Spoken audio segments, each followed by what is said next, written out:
সফলতা যতদিন না অর্জন করতে পারবে ততদিন কেউই বিশ্বাস করবে না যে তুমি পরিশ্রম করেছো। তো এতটাই পরিশ্রম করো যাতে তোমার জীবনের সফলতা একদিন আসেই আসে। তো হাই গাইস, আমি তনুশ্রী। আজকে তোমাদের সাথে শেয়ার করতে চলেছি পটল চিংড়ির রেসিপি। তো এই রেসিপিটা কিন্তু আমি একদম তোমার অনুষ্ঠান বাড়ির স্টাইলেই কিন্তু বানাচ্ছি। তো তোমরা এটা দেখতে থাকো। তো এখানে আমি পটলগুলো ডুমো ডুমো করে কেটে নেব। তোমরাও যদি এই রকম পটল চিংড়ির রেসিপি করতে চাও তো তোমরাও আমার মতো কিন্তু এরকম আলু পটল দুটোই তোমরা ভালো করে কিন্তু ছাড়িয়ে নেবে। ছাড়িয়ে নিয়ে এগুলো কিন্তু তোমরা ভালো করে ডুমো ডুমো করে কাটবে।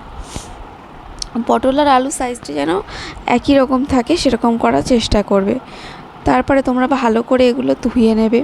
আর একে একে মশলা করার জন্য তোমরা কিন্তু এখানে পেঁয়াজ, আদা রসুনের পেস্ট করে নেবে। আমার যেহেতু পেস্টটা আগেই অ্যাভেলেবেল ছিল, ফ্রিজে ছিল, তো আমি আর করিনি। তো তোমরা এখানে পেঁয়াজ, টমেটো, কাঁচা লঙ্কা এগুলো কেটে নেবে। আর কিন্তু আদা রসুনের পেস্টটা এখানে প্রয়োজন। তোমরা চাইলে টমেটোটাও পেস্ট করে নিতে পারো। তো আমি কিন্তু এখানে টমেটোটা পেস্ট করিনি, আমি এমনি দিই। তো দেখো এখানে আমি পেঁয়াজগুলো ভালো করে কুচি কুচি করে কেটে নেব, টমেটোগুলোও আমি কুচি কুচি করে কেটে নেব। এবং রান্নাটা হচ্ছে যে যার নিজের স্টাইলে। তো আমি কিন্তু এটা বাড়িতে খাবার জন্যই রান্না করেছি। তো মানে খুব সুস্বাদু খেতে হয়েছিল। তো তোমরা এটাকে তোমাদের অনুযায়ী করতে পারো, চাইলে রিচ করতে পারো, চাইলে কিন্তু নর্মাল বাড়িতে ঘরোয়া খাওয়ার জন্যও করতে পারো। তো তোমাদের কিন্তু এটা নিজেদের ওপর ডিপেন্ড করে। তো আমি এখানে কিন্তু পেঁয়াজ কেটে নিয়েছি, আর এখানে টমেটোও আমি কেটে নেব। তো আমি এখানে দুটো বড় বড় সাইজের টমেটো নিয়েছি। আর তোমরা যদি এটাকে খুব রিচ করে রান্না করতে চাও তোমরা কিন্তু একটু বেশি পরিমাণে টমেটো দেবে, বেশি পরিমাণে একটু আদা রসুন পেস্ট দেবে। আর কিন্তু এখানে তোমরা লঙ্কার গুঁড়ো অ্যাড করবে বেশি করে। তো কাঁচা লঙ্কাটা স্কিপও করতে পারো। তো আমি এখানে কিন্তু একে একে সমস্তটা কেটে নেব।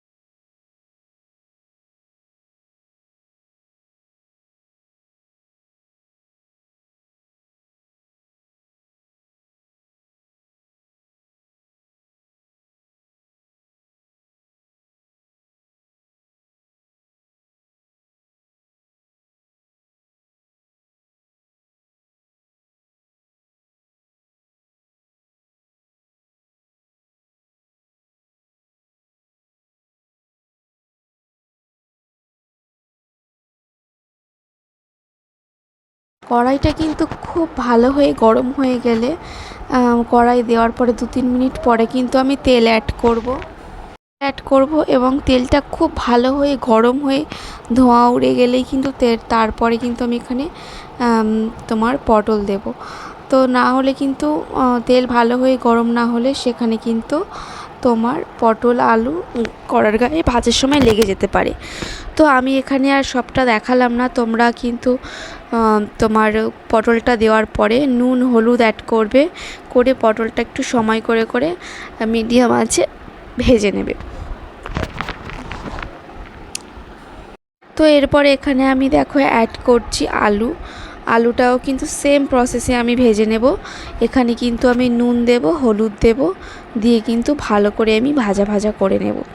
আর কড়াইটা কিন্তু কালো হয়ে গেছে কারণ আমি পটল ভেজেছি সেই জন্যই, তাছাড়া অন্য কিছু না। তো এখানে আমি ভালো করে আলুটাও কিন্তু ভেজে নেব। তো আলুটা ভেজে নেওয়ার পরে আমি কিন্তু কেটে রাখা চিংড়িগুলো কিন্তু আমি একে একে ভেজে নেব।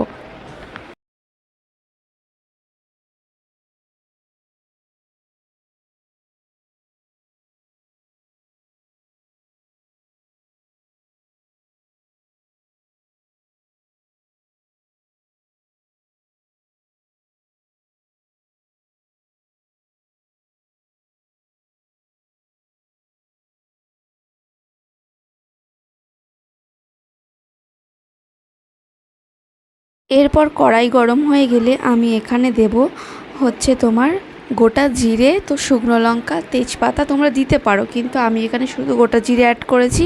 তেজপাতার ফ্লেভারটা আমার অতটা ভালো লাগে না, আর আমার যেহেতু ছোটো বাচ্চা খাবে সেই জন্য কিন্তু আমি শুকনো লঙ্কাও অ্যাড করিনি। তোমরা এগুলো অ্যাড করবে। করার পরে কিন্তু এখানে তোমরা চাইলে একটু দারচিনিও অ্যাড করতে পারো তেলের ওপরে। আমি একদম গোটা জিরের পরে কিন্তু এখানে পেঁয়াজ অ্যাড করেছি।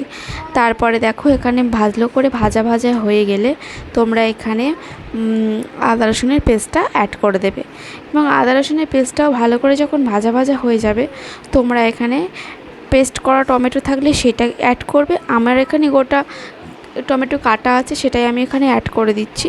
অ্যাড করে দেওয়ার পরে একটু লবণ ফেলে দিলাম। দেওয়ার পরে কিন্তু আমি এইটা ভালো করে কষতে থাকবো যতক্ষণ না টমেটোটা মেল্ট হবে। আর তারই ফাঁকে কিন্তু দেখো আমি এখানে নুন দিয়েছি, হলুদ দিয়েছি, লঙ্কা দিয়েছি, জিরে গুঁড়ো দিয়েছি, আর কাঁচা লঙ্কাও অ্যাড করে দিয়েছি। দিয়ে সামান্য কিন্তু জলও অ্যাড করেছি। একটু লঙ্কা কম হয়েছিল বলে আর একটু লঙ্কার গুঁড়ো অ্যাড করলাম। করে আমি এটাকে কিন্তু ভালো করে কষিয়ে নেবো যতক্ষণ না কিন্তু এই গ্রেভিটা একদম থেকে তেল ছাড়ছে। তো আমি এটাকে অনেক সুন্দর করে কষিয়ে নেব। কষিয়ে নেওয়ার পরে বেশি কিন্তু কাজ নেই, যেহেতু আমাদের পটল আলু সবই ভাজা আছে, রান্নাটা আর বেশিক্ষণের নয়। তো এখানে ভালো করে কষানোর পরে কিন্তু আমি এখানে পটল আলু চিংড়ি তিনটেকেই আস্তে আস্তে কিন্তু আমি একে একে করে অ্যাড করে দেব। তো দিয়ে এটাকেও আমি কষাবো বেশ কিছুক্ষণ। কষানোর পরে এবারে যে আসল তরকারিতে লবণ দরকার, সেই লবণটা কিন্তু আমি এখনই অ্যাড করব। তো আমি এখানে কিন্তু লবণ দেবো এরপরে। দিয়ে এটা দেখো দিলাম, আর দিয়ে এখানে তোমরা ভালো করে এটাকে কষাবে কিছুক্ষণ, বেশি কষাতে হবে না, 4-5 মিনিট কষিয়ে নিয়ে তারপরে তোমরা কিন্তু এখানে জল অ্যাড করে দেবে। আর জল অ্যাড করে দেওয়ার পরে কিন্তু তোমাদের তৈরি হয়ে যাবে একদম সুন্দর, একদম একটা ফ্লেভার নিয়ে তৈরি হবে কিন্তু তোমার পটল চিংড়ি। একদম হচ্ছে তোমার অনুষ্ঠান বাড়ির স্টাইলে রান্না হবে। এবারে আমি ঘরোয়া স্টাইলে করেছি বলে এটা একটু জলের পরিমাণ বেশি দিয়েছি, তোমরা আর একটু জলের পরিমাণ কম দেবে, কম দিয়ে এটাকে রান্না করবে। আর তারপর এটা যখন সিদ্ধ হয়ে যাবে গরম মশলা দিয়ে দিলে